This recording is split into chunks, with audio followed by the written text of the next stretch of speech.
All right, we are good to go. Jackie, I had so much fun talking to you before. I'm so excited to do it again. No, I'm really excited because when we met up a few weeks ago, it was just, just to get to know each other. And something that really struck me was your story about your ovary and your cyst. Yeah. So something that I actually had an ovary cyst when I was 19 weeks pregnant. Oh my And God. if it was like a week later, I wouldn't been able to have the surgery and removed it because it would have been too far along in my pregnancy. And so when you ask the doctor, like, hey, what could have caused this? They don't really have an answer. They're just like, it happens. And so that's kind of where you're left in the, ether and just gonna be like, okay, okay, that just happened to you, right? But there's so many things that affect us. And so I want you to tell us about your story. What got you started with your skincare line? You are the founder of Same Skincare, which I'm like about to order on Amazon. I'm really excited to try the oil and stuff. So Yeah. I want to fully dive into everything, just how you're impacting the beauty, the wellness space, and all of that good stuff. Yeah, that sounds great. And first of all, I'm sorry to hear about your experience, but it's really interesting. One of the reasons why I chose to name the company Same is because I realized as I started sharing my journey, my story, the first word that I heard back from so many girls was same. So many of us are having the same experiences, the same symptoms, the same time being ignored by our doctors, by the medical community, by the world, basically. That I chose that name for the company to remind us that there's a we-ness. It's a weird word, but there's a we in what we're doing and same. And like we're all experiencing the same thing. So if we come together, we're going to discover something really amazing. It's also a way to acknowledge what you went through is hard. What we go through as women is really, really hard. So anyway, that's why I ended up naming the company Same. But let's start at the journey for it. So Same really was born when I had about 2 years ago now, when I had emergency surgery. I had a 5-pound cyst, my right ovary and my right fallopian tube removed. I woke up from emergency surgery and got a devastating diagnosis of stage 4 endometriosis. That was the first time that I'd heard that word in my whole life. I was 39 years old, and I heard that diagnosis also with, and we removed your right ovary, your right fallopian tube, and a 5-pound cyst. It was devastating. That came with a 6-week period of bed rest to heal. Yeah. So I went on bed rest, and the first thing I did was spend about, 26 and a half hours every single day reading everything that I could on the internet about endometriosis. I went straight to PubMed, straight to the research, and I learned a ton. I just like literally swam in the research. And I learned a couple of really interesting things. The first is there's actually not enough research. So there are no therapeutics and there are no diagnostics for people with ovaries that experience endometriosis. We really know very little about the disease. And then the next thing I learned is that there is a class of chemicals called endocrine disrupting chemicals, EDCs, and they're in everything. I actually wrote them down, like the known EDCs, endocrine disrupting chemicals. They're also typically suspected carcinogens. There's an overlap there. So I wrote them down, and for 24 hours one day, again, because I was on bed rest, I read every label of every product in my world. I'm talking dishwashing liquid, laundry detergent, candles, fragrance, shampoo, conditioner, everything. And what percentage of products do you think had an EDC in it? Oh, I'm pretty sure like 90% Oh of God, and them. it was actually 92. I was horrified. I threw everything else away, like everything away, and started over. And when I couldn't find skincare, like the basics, that was EDC free, that also worked, that was how I decided to start Same. But it was really like a dual mission. I wanted to figure out how to give clean skincare to women, but also skincare that was on a mission to fund research. So I reached out to Endo Found, which is the nationwide endometriosis organization, and I hounded them. And I was like, listen, I want to partner with you to do a couple things. The first is I want to donate 100% of proceeds to Endo Found from the sales of SAME. So really the goal of SAME is to fund research. And the second thing I wanted to do was figure out how I could get deeper involved to understand what some of the challenges are in the community around women's health. So we did that, and we partnered with Endo Found. I have a lot of exciting things coming up with them that I can't talk about just yet, but you will be the first to know when I do. We will be looking forward to it. Yeah, so that's really how SAME got started. And then I realized, as I got into the research more, again, because I was on 6 weeks of bed rest, I learned that our hormones are the key to everything: our skin, our mood, our cognition, our happiness, our sleep. And so I really wanted to understand how I could understand my hormones. Now, SAME is starting with skin. Really, the connection between skin and hormone is kind of obvious. We remember this from adolescence, but we forget it as we've gotten older.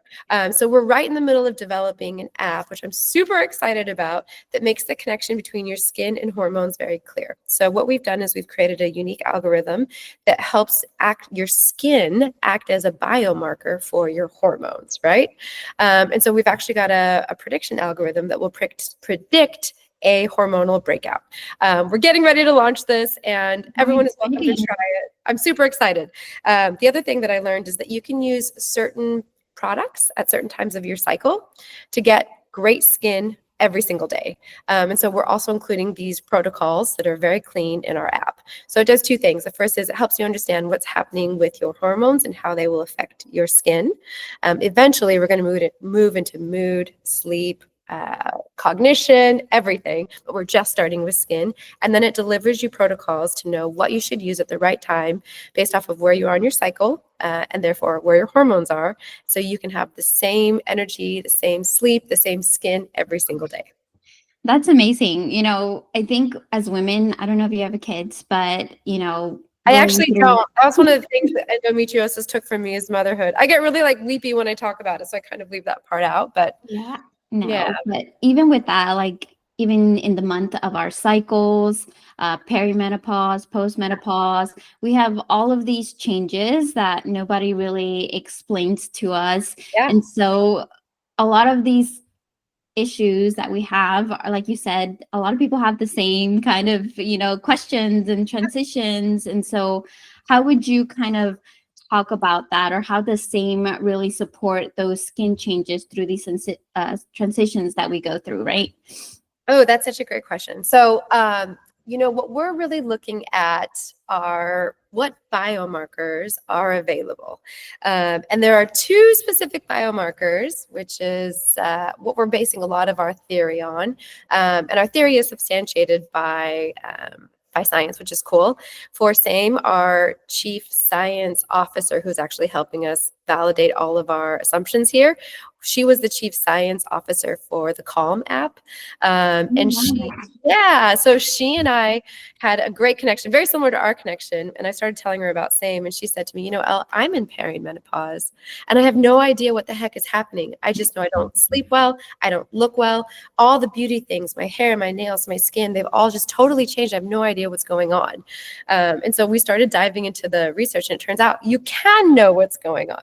And there are two specific biomarkers, which I want to talk about because it's super interesting. One is called basal body temperature, BBT. Have you heard of this before? Yes, my watch records it. Yes, that's exactly right. So basal body temperature is the best way to understand what your hormones are doing, which is kind of an interesting way to think about it. And what ends up happening for women in their cycle, and I'm going to talk about that first, and then we'll zoom out and talk about the sort of three different cycles of being a woman, like prepubescent, pubescent, perimenopause, and menopause. But let's start with just a basic of how this all works. So in a very simplistic nutshell, what ends up happening as your basal body temperature rises and falls with your progesterone and estrogen rising and falling throughout your cycle, the rise of your basal body temperature increases the heat of your skin, which actually increases the sebum production on your skin's microbiome. That creates the perfect environment for hormonal breakouts. So if I know, isn't that wild? Like, how do we not know this? Of course, Right. like we intuit it, right? Like this is why we break out traditionally right before we ovulate and right before we get our period. And so if you can understand that, that makes sense. But now we can get really specific of exactly where and exactly when a potential hormonal breakout is going to happen. So that's one layer. Then you add on top of it, and I love that you pointed out your watch. I'm an aura girly myself. But the other metric or biomarker that we can look at to understand all of this is actually HRV, which is heart rate variability. Does your Apple Watch track that too? It does. And I've heard some people like have really, really good numbers. So I think if I remember correctly, mine is like 68. And that's kind of like on the lower side, like not the good side. Girl, that's great. I'm going to tell you my HRV just so we can myth bust on this a little bit. So my HRV on my very best day is 21. Oh my gosh. Okay. So here's what I understand about HRV. It's not absolute, it's relative. Mhm. So there are, in theory, there isn't like a best HRV. It's based off of your individual numbers. And so, but HRV is a really good indication of stress. And so we're going to use BBT, HRV, and a couple other little variables to really understand what your hormones are doing and how it's reflecting in your hair, in your skin, in your face, in your mood, in your sleep. And that's the idea. No, that's very helpful. When, we start seeing these things, we can, start kind of taking an approach of like, okay, my temperature's down. I can, I know like sometimes I'll go wash my face like twice a day because I'm like, I'm looking extra oily today or things like that. Yeah. So is there anything that kind of, so you talked about hormones, right? There's so many things that impact hormones, not just our overall cycle. That's just kind of one piece, right? It's stress, it could be sleep, it could be all of these things that kind of contribute into that specific way of our hormones, inject into what we're seeing in our skin, in our digestion, right? Some of the stress and some of the hormones that do affect, I think, our body is, and something that's talked about quite a bit is cortisol. Yes. Is that have an impact in how our nervous system works and how our skin is looking and all of that? Oh, yes, of course. And, one of the things I'm really excited about is sort of like myth busting. So there's this concept of like cortisol face, right? Yes. And cortisol face is a little bit of it's sort of attacking cortisol. So cortisol is actually a great hormone. We really, really need it. And I think right now cortisol is sort of stigmatized as like a bad hormone, but it's great. It's wonderful. It's your get up and go. It's what gives you your sort of like joie de vivre. And it does this the whole day, right? It rises and falls.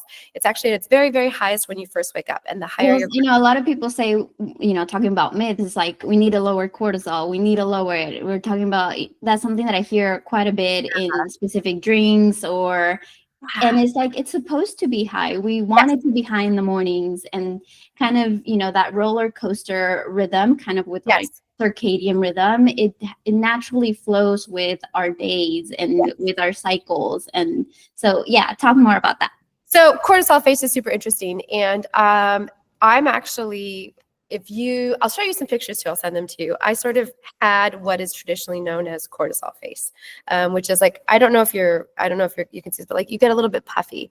And best way to sort of get rid of cortisol face, which is actually just like inflammation, is gua sha. Yes. It works really well. And like all you're doing is moving any of the excess liquid or inflammation from your face out of your face and draining it through your lymphs. That's the best thing you can do. I would start there because it's easy, it's low cost. If you don't have a gua sha tool, you can do it yourself. Use your knuckles, and then you just need a really high quality oil, which I'm gonna be biased here and say our cold press certified organic marula oil is the best one, in part because it also refeeds your skin's microbiome with 6 vitamins and 9 minerals. But gua sha, start there. And like, I think the other thing is, as women, we have this idea that everything has to be perfect. And there's no such thing as perfect. Everyone is completely individual. Everything, and I'm this way where I'm like, oh my gosh, my HRV is so low. I'm at 21. Do I need to be focused on my HRV? And the truth is, like, actually, I need to sit with myself and be like, okay, Elle, let your perfectionism go. There's no such thing as a perfect HRV. It's your HRV. What you have to do is not compete with everyone else, but you have to compete with yourself. How do I make sure that I'm feeling my best? This is what I would say about cortisol phase 2. And like, look, if people are trying to sell you apple cider vinegar gummies or any kind of like supplement to lower cortisol, be skeptical. I'm not saying they don't work. I'm just saying skeptical, and understand that the way our hormones work is they're actually designed to be ups and downs, because that's the rhythm of life. That's the rhythm of what it means to be a woman. And as soon as we try to do this to our hormones, which is make them stagnant, we're actually, that's how men are. Their hormones don't change. Right. No, so good. Is there something that, sometimes we think, like, for example, I never know how to say it, the firming phase or the washout, right? Yeah. A lot of people don't have time. A lot of my moms are always busy or in a rush. Is there such thing that you would say to that specific thing? Like, I don't have time to, do like a 5-minute or 10-minute phase routine, or I'm too busy. That's something that I think it's important to have, but a lot of people will take that and be like, that's too much for me. Yeah. And we can do it right now. I will show you how to do an express gua sha in 60 seconds or less, because you can. So what I do, I actually do it lying in bed right before I go to sleep. And this is just my routine, take it or leave it. So I start by opening my 3 lymphs. I do 10 right on my nose bridge, right? 1, 2, 3, 4, 5, 6, 7, 8, 9, 10. And then you want to open the ones behind your ear. You make a little V, you put them behind your ear. 1, 2, 3, 4, 5, 6, 7, 8, 9, 10. Then you find your ones in your chest, same thing. 1, 2, 3, 4, 5, 6, 7, 8, 9, 10. That's it. Now they're open. Then I make knuckles and I just go like this 10 times. I go like this 10 times. Then I make like this and I go like that 10 times. And I move it down my throat, and that's it. It's 60 seconds. For all that. Chop, chop, chop. I know. We can do it at the end slower if you want. So that way there's like a guided one. But my point of showing you that is, look, I think a lot of mistakes, I don't want to say mistakes, I think a lot of challenges with the beauty industry that I'm trying to question here is, not everything is a problem with a product that needs to be bought to solve, right? Let me show you how to do this low cost, no cost. There's so many ways. You don't need to go out and buy, the $50 gua sha special tool. You have 2 hands. You can do it yourself. And so I think thinking about that is actually a really good way to remember, you got it. You can do it. Right. And I think that's part of changing, your skincare routine to a wellness practice, right? You don't necessarily have to, like you said, buy the $60 tool or, the fancy, things to do it. But just, I always see it as implement all of the things that I do, whether it's supplements, whether it's exercising, whether it's focusing on my sleeping routine, how is this benefiting me as far as like my wellness practice, right? Yeah. And you do that. I actually just do it while I'm washing my face. I just go, I'm in the shower. I'm, just trying to massage, if I look puffy for whatever reason that morning, I'm ovulating or whatever, I can tell, some days I'm just holding a lot more water than others. And I'll just make an extra emphasis on like pushing it out, smoothing it out with my fingers, right? Just to make it as simple as possible and not taking like a 30-minute routine, because I do expend a lot of other time in other areas. Like I do enjoy exercising. I make sure I go to the sauna is like something those are more of a must for me than just the face routine. But I do like to have that available to me. I'm like, okay, I need to do this because I'm feeling this type of way today, or I'm looking this type of way. And there's mornings where I can tell like, oh man, I am feeling it today, like my face is letting me know something. Yes, it's so fun you should say that. That's like exactly what I'm trying to do with this app. It's like our skin is telling us something. How can we use it as a biomarker to understand what's happening inside of us? And I guess, and I love this because it's creating that awareness, right? People, you don't know what you don't know.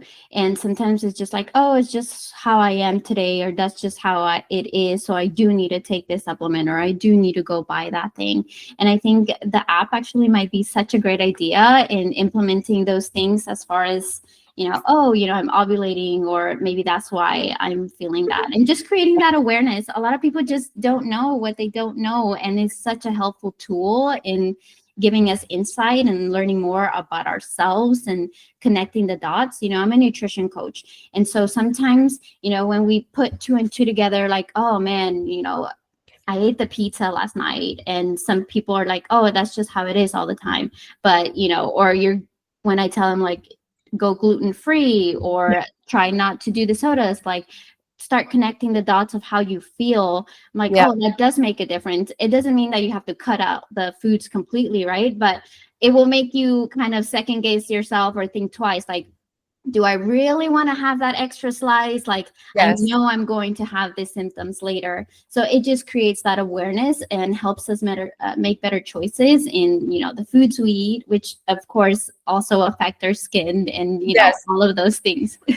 No, you're super right, and this is so fun. So we also have a part of the app that does pull in and ask you to self-report major skin-related triggers. So that's alcohol, sugar, and greasy food. Those are like known inflammation markers, right? And I'll tell you this funny story. About a month ago, we have the beta of the app, and I'm using my own data. And so it was on Friday, and my business partner, who's a developer, she was like, okay, Elle, let's run the scenario, and like, let's see what it gives you. And so it actually perfectly predicted that I was going to get a breakout on my chin. And it said, be sure not to eat greasy food, i.e. pizza, sugar, or alcohol. And then the way that it works exactly is it was like, hey, check your skin. Did you get a breakout on your chin? And I did. Like, you can still see it. I totally did. It Oh got my it exactly gosh. right. And then it was like, did you eat any of these foods? And I thought back to last night. I was like, I actually had pizza, and I had a Diet Coke, which is like a trigger for me, and no alcohol. And like, all of those things just increase the likelihood that you're going to get a breakout. And so it is exactly what you're saying. It's putting all of this together. But Jackie, I have this funny video of my partner's name is Ashima, and watching, like, we were recording me like going through it, and I'm like, it worked, and I did, and I've never been so happy to have a breakout in my life. The proof is in the pudding, like Yes. that is so awesome Yes. to have that. Yeah. That is amazing. It's interesting. There's a lot of like, wives' tales about like which side of your face you get breakouts on during ovulation is actually the ovary side that's ovulating. So there's all of this really interesting stuff that we're going to learn and discover and educate people on. No, that's actually interesting that you say that, because I removed my left ovary was removed. So most of my breakouts are actually on my right side. Now, Yes. that is Yes. insane. Like, Yes. I rarely get any on this side. So I usually get them here or like Yes. one here. Oh my God, that's insane. These are hormonal acnes, and they're related to which side of your body still is actually ovulating. Fascinating, huh? So many, yeah, that is so cool. I never thought about that. But yes, Yeah. since I usually just break out on this side. It's Yeah. very rare that I break out. Oh, that's so cool. Yeah. And so, by the way, so acne in general is multifactorial, right? We're talking there. And so multifactorial basically means there's very many variables that lead to a potential breakout. So what we're doing with the app is pretty simple when you think about it. We're just identifying all of the variables and helping you understand what they are so you can play with them to optimize for your skin exactly. Right. Now, I would like to add, like, what would you say when people talk about, gut health and hormones and acne? Because, gut influences Never loved you more. a lot of how we break out and our skin. Yeah. It's the second brain to the body, I think. Yes. And so it really supports a lot of how we end up doing things. Like, for example, if somebody's like constipated or hasn't gone to the bathroom for days, like they will start breaking out. They will start it will show in their skin. So how would you relate those two together? Yeah, they're all related. You're exactly right. So again, acne, and look, we're talking about acne, but the inverse of acne is glowing skin, right? So we want to talk about how to have glowing skin every day. And to achieve that, it's basically an algorithm, which is multivariable, right? One variable, like you mentioned, is nutrition, right? And it is your gut microbiome. And by the way, your skin has a microbiome too. So it's also, don't mess this up. And we'll come back to that next. We'll come back next, because a lot of people, especially people that are that have endometriosis, PCOS, or in perimenopause, they get acne. And so then they reach for the acne products, and the acne products actually destroy your skin. Many acne products, not all, but many acne products can destroy your skin's barrier, which actually does more damage than good. And so you have to look for something that's very counterintuitive, especially as we age, which is moisturizing acne problems. And there's like a whole art and science to that. But we'll come back to that because I want to answer your question. What we eat, what we fuel our body with so matters to our hormones. In fact, I would probably say it's the biggest variable. So when I think about like, how do you protect your hormones? How do you optimize them? I always start with number one, what can you actually affect, right? So make sure that you're doing your best to not ingest or have around any endocrine disrupting chemicals from the outside in, right? So that's food, microplastics, toxins, parabens, phenoxyethanols, like all these kinds of things. Try to protect yourself as much as possible. Then think about what you eat. That's totally in your control. And eat the best food you can and the cleanest water, and eat it with intention and care. And I feel like you probably can educate me more on this. No, I mean, I feel like it's definitely come around and it's more talked about, right? A lot more products these days, they label their things. Like the other day I was watching a commercial, I forget the brands, I think it's like Native. Oh yeah, only 6 ingredients, paraben free, sulfate free, like I feel like gluten-free. yes, like all of the, but I feel like there's still something that's like, I don't know if it's not, I've tried it, like I've used their soap, it dries my skin so much, so that's not one of like so I try to go for cleaner products, right? Yeah. How would we make those educated choices, right? Because I feel like that's such a big market lately, as far as now all of them say the things that we look for, and like my husband's like, well, I got this one because it said paraben free and so, but I feel like all of them say that now. So how would you kind of help us make better decisions on the things that we buy, as far as like endocrine disruptors? Because that's one thing that I did stop buying, was candles. Like that, I'm very picky with candles. And so either I have to know somebody that makes them, that they're natural. I don't buy them. Bath Body Works is not getting my money anymore because I yes, the house smells great, but especially with the talk about fertility and the rates are going down, and not just the United States, like all over the world fertility is going down, and so all of these things do affect that. And so how will we make those choices and educate ourselves in making or getting better products? Yeah. Also, by the way, I want to commend you. That's awesome. You're doing great. This is like you're doing God's work here. So I think everybody, and this is the challenge here, right? If you worry about everything, you can't worry about anything because you're worried about everything. Again, this goes back to, especially as women, we have this tendency to want to be perfect solutions. Well, there are no such thing as perfect solutions. And so for me, what I did, and this is just what I did, and I would offer, as a practice for other people, pick 3 non-negotiables.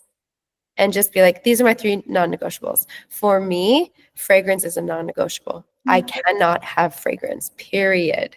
Fragrance is also very challenging because there's all natural fragrances, which are like essential oils, basically, or even like pressed flowers. But it's very difficult to know whether a product is plant-based fragrance, which is all natural, or a synthetic fragrance. So that was my first non-negotiable. And then pesticides was the second non-negotiable for me.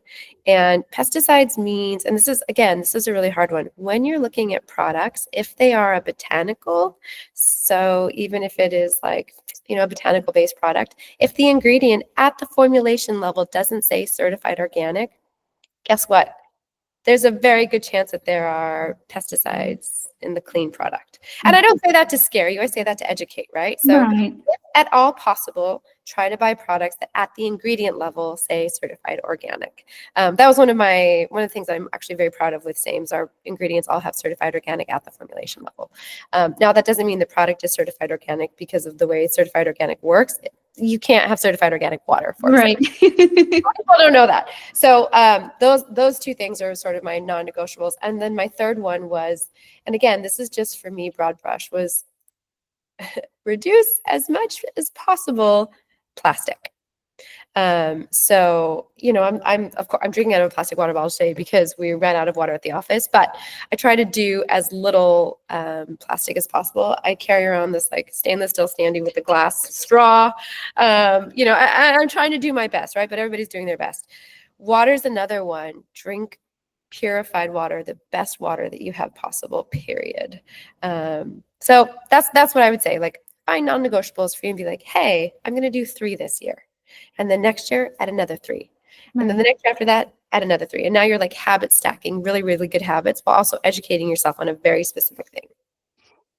That's something that I love because I won't buy candles, but I will occasionally wear like the perfume from Sephora. Yeah. So Yeah. like, and so yeah, you gotta kind of like pick and choose like where you want to, kind of like, oh, it's okay. And it's not like I wear perfume every day or things like that. But I do like, I do want to smell nice, or I love that fragrance and I'm gonna wear it today and be okay with it. Yeah, I think it's very similar. And again, I think, you're going to educate me more than I'm going to educate you here. But I imagine it's similar to when you're following a strict diet, you get a cheat meal, right? Because at the end of the day, we all need to have a milkshake. And so if your product version of milkshake is, perfume on a special occasion because it makes you feel good, that's more valuable than these very rigid rules that you've given yourself, which actually can cause stress, which can spike your cortisol, which can, do you see what I mean? Like, right. Balance. There's just so many things out there that as long as you're doing what you can control, I think that will be the best approach, because there's so many things that are thrown at us that it's way too much to handle everything. So I love that picking the 3 is such a good start. Yeah. Or even just one. Like this year, I'm just going to focus on this one thing, because it can definitely be overwhelming, because you're literally talking about everything from, lotion to sunscreen to candles to air fresheners to, even the clothes these days, like where you buy them from. All of that is in there. So we are bombarded with a lot of things, and just picking, the 3 or the 1 just to make it simple. If it's something that I guess, especially for my moms, right, that they have a lot of other things to worry about and think about, like just making that 1 or a couple of changes here and that will make a huge impact on their health. You're exactly right. It's so funny too, because we're talking about women, and that means we're in and around and supporting other people. I'm so annoying to my husband because fragrance bothers me so much that now I've moved on to his products. I'm like, you cannot have fragrance anywhere because now I'm around you and I can smell you and it's gross. It's funny because I'm so used to, like, I don't buy fragrances for the house anymore. And when I go to people's houses and they have it, I immediately like get headaches sometimes because it's so strong. Like I only wear very little. And so when it's like overpowering, it's just like, oh man, it's way too much. Or when I'm like in the gym or the locker room and somebody's spraying, something, I'm like, whoa, like a bomb just exploded here with like blossoms, cherry. Because it's so like too much. Yeah. Well, it's super. Yeah. All of this is super hard. And it's funny. My main job, my day job, is that I help other brands make clean products. And we're actually with a brand, and I can't mention who yet, but we're working on an all natural deodorant. Yeah, it's super great. I've been trying it out, and I'm always like, ooh, tell me about your deodorant, because I'm working on this product for a client, which is super fun. But I think deodorant's a really hard one, right? Because it's super toxic, and at the same time, we want it to work. Right. And I've So tried many, and yeah, it's very hard. One thing that I have noticed that we are touching this base on deodorants is I've been very, going to the sauna very frequently. Like I go like 5 times a week, pretty much. yeah, It's non-negotiable for me, the sauna. And I find that my personal like smell and odor, like body odor, has definitely gone down when yeah, I've done the sauna more. So I've actually used less deodorant that I'm accustomed to. Because even my husband, like I have really bad like BO after like working out. And lately he made that comment like, you don't smell like as bad. I was like, oh, thanks.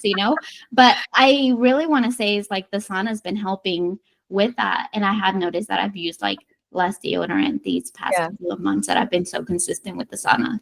Yeah, I think you're right. And by the way, speaking of sauna, what kind do you use? So I just go to like the regular gym, like dry sauna. Dry sauna. Nice. Mhm. Nice. I love a sauna. I have a red light sauna at home and I use that every day. I love it so much. It's Good. so great. It's not exactly the same as like a dry sauna, which I think is just, look, I'm from Phoenix originally, so a dry sauna. That's my happy childhood. I can do sauna all day, every day. I cannot cold plunge. So it is, no, I cannot. Like I've tried it's not my thing, but I can just sit in the sauna. I've read that it's good for growth hormone, it's good for detoxifying. If you're holding water, like I feel like Yeah. I'm releasing that if I'm feeling puffy that day. So I just feel like overall like so good. Like it improves VO2 max when you're like doing it. There's so many good things from like a sauna, whether it's infrared, dry sauna. So I rather just yeah, I'm in Texas, right? So it's starting to get like 100 and more degrees out and about.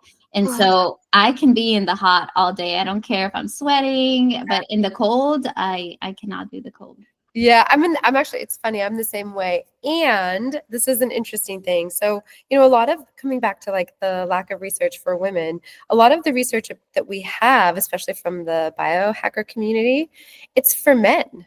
And so it's just starting to come out now that actually there are two things that biohackers, of which that community is predominantly male, they really like Mhm. propagate. The first is intermittent fasting, and the second is cold plunging. And it turns out that both of these things actually are not good for women and our hormones as we age. And like this is the stuff that I feel like we need to be talking about. And I would love to know your opinion about intermittent fasting, especially for women. Yeah, so fasting, I actually have my own protocol, right? Ooh, tell me. So my dad was diagnosed with cancer when he was 28 or 32. I always mix the dates, but very young. He had most of his colon removed. Oh And my God. so I recently Sorry. had a colonoscopy. I was diagnosed with Lynch syndrome not too long ago. I did like a genetic test. So I've in the past couple of like want to say 10 months, I do a 24-hour fast once a month. And that's just to help with autophagy, um, Yes. all of those things. But I feel like for women, doing like the 16-8 or every day or the second half of your cycle is not that great. I always say if you're going to do something like this, I do it once a month. Yeah. And it's like the first half of my cycle. Yes. Other than that, if I'm fasting, I do more like 12 hours, like kind of like 12-12, right? I give myself 12 hours to eat and Yeah. then 12. So that's kind of like my protocol. It's not like not really thinking about it, but that's just I kind of stop eating around 5 or 6 in the afternoon, and then I have my breakfast again at 6 or 7 in the morning. So that's Yeah. kind of like my regular routine, and I feel good, but I don't want to call it fasting, right? Because I don't see it as fasting. Yeah. But my fasting protocol is doing it once a month, that 24-hour fast, which I've read is really more beneficial for your hormones and for women in general, instead of doing, like all of 16-8 or 14, all of those different kinds of fasting. Yeah, that's so funny. And I will send you the research if you're interested. So I have an endo protocol that if I'm about to get an endo flare, which typically happens right before I get my period, I will do a 24-hour fast for autophagy too. and it wards it off. And so I'm curious, when you say you do your 24-hour fast, where do you have it in your cycle? Because your cycle syncing it, right? Yeah, so I try to do it the first 5 days of my cycle. So while you're on your period. While I'm on my period. Good for you. I do that when I'm getting a endo flare, and I have to tell you, it is hard, but you feel great. I actually feel better because, sometimes when we get our period, like a lot of people, have those symptoms or, don't feel their best. And I know some clients that had like migraines or get bloating or just want to lay down or backaches. And so I feel like it's funny. I told my brother-in-law one time that I was doing it. I was like, that sounds like torture. You're not eating, you're in your period. But I was like, I actually feel really good. I feel like I'm alert. I'm not, I'm not focusing on what I'm eating. I'm just kind of intuitive being with myself. Yeah. I'm not really thinking about food. And I just find because I've tried it when I'm not on my period as opposed to when I am on my period. And I just find it better when I'm on my period to do that specific protocol and not worry about food or what I'm going to eat that day, because I'm just not feeling it sometimes when I'm on my period. Yeah, I love it. I totally get it. And what I also love is there is a lot of research that supports this for women.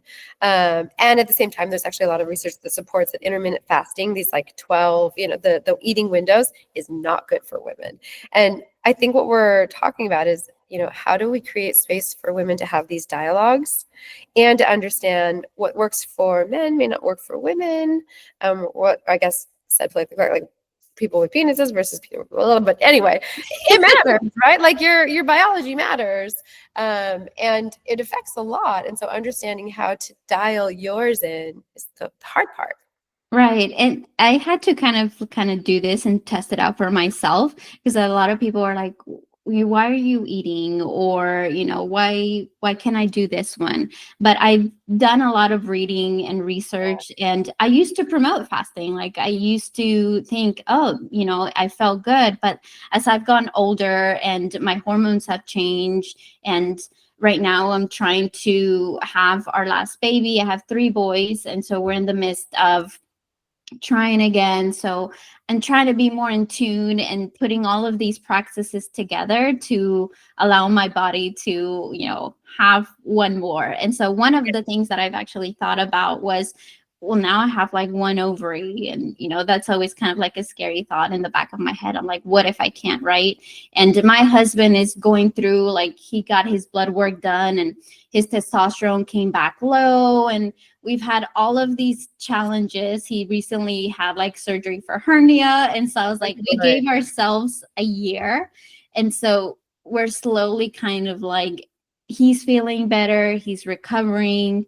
I'm, taking my prenatals, taking all my supplements, making sure we're trying to eliminate all of these endocrine disruptors, right? I know a friend that I dog sit her dog for like almost 2 years, and she struggled with, having her baby. She recently just told me that she got a pregnancy test back and it came back positive, and I'm so happy for her. But all of the things that she's gone through, I feel like they're more common now, right? With all of these things happening. And so we have to kind of find ways, and nobody taught me this. I'm slowly kind of figuring things out on my own. And so I think it's up to us to take charge and make those decisions. And company like yours, same, definitely brings that front forward to me, because I know now, like, oh, I can make this better choice, or I can choose that instead of these. Because even though things say clean, like I'm a frequent Sephora shopper, like that is for makeup, even the clean brands aren't as clean as they say. Yeah. No, clean is a term that means something and nothing. And right. And that's the problem, is everyone has different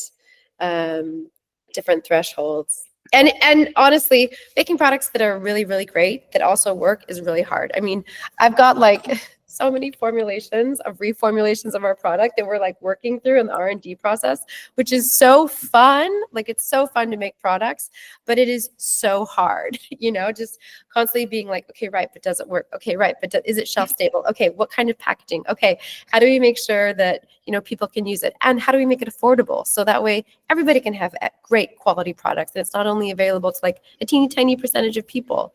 It's a big, big challenge, but it's very fun. No, I'm really excited. I'm excited to try the oil. That's what I've been looking at because that's usually what I like to use to like moisturize. So I have a brand that I use. But I do want to add maybe what can we give some of the listeners today, maybe some tips for them to feel more confident in their skin if they don't know where to start, or what things would you simply recommend to help with their skin? We talked a little bit about the massaging of the face. What other things would you recommend for them to start doing something? I think something that's really easy, and again, low cost, no cost, is sync your products to your cycle, right? So that just means first know where you are in your cycle, and know in general, hey, there's time, like you have to kind of track your skin for one whole cycle to know how your skin reacts. Once you do that, then you can figure out, okay, now I can expect breakouts. Now I need more moisture. Now I need more, oil control. I want to rebuild my barrier. You can figure out what to do next once you have this base layer of, hey, here in a 24 to 28 day period, here's how my skin reacts every day. Then you can optimize on top of it. And then I'm going to give you some really, really funny but free advice. And I feel like we're actually pretty similar, which is awesome. I always tell people, take a minute before you're washing your face or after you're done and before you put on your makeup. Just look yourself in the mirror and thank your body. Just say thank you. Like, you're doing a lot for me and I'm trying my best here and you're trying your best here and we're going to figure this out. I know it sounds so crazy, but when I was going through my endo journey, I would often just talk to myself and ask my body, what do you need? Tell me what you need. I want you to feel great. Tell me what you need. And then take the time to listen. So that's what I would say. Like, if you're struggling with acne, if you're struggling with, dull skin, if you're struggling with just not feeling great in your skin, ask your body what it needs and then listen. I love that. That's something that we're always on the go, or I feel like I always recommend to slow down, take 5 minutes to yourself. Yep. But sometimes it's easier said than done. And so we forget to, I used to say it's okay to, talk to yourself. Just don't answer yourself. That might be a little crazy, but it's okay to talk to yourself. Your body's listening, and it makes such a difference. One exercise that I actually love to give my clients is to look in the mirror and just say, I love you. Yes.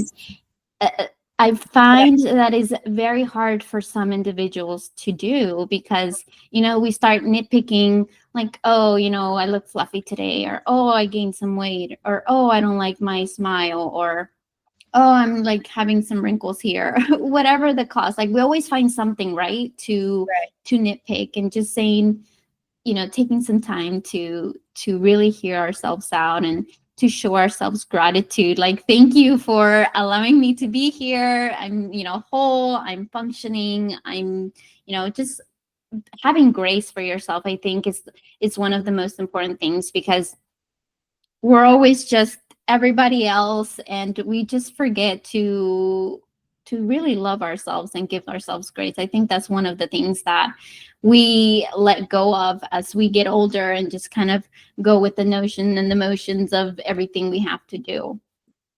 I think you're totally right. And that is such a beautiful reminder to just take a big deep breath and say thank you to yourself. No, I love that. I love that. I know, we're getting all teary-eyed over here. I'm like, oh, thank you for that. Thank you. Anything else that you would like to, let anybody know about SAME, or learn about, the products or the company? Yeah.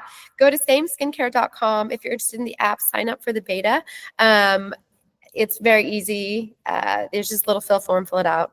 And then, if you're curious about cycle syncing, I have a whole resource center on samescare.com where this is learned. And I have tons of information about how your hormones impact your skin, how they impact your happiness, cycle syncing 101, what you need to know, what you don't need to know.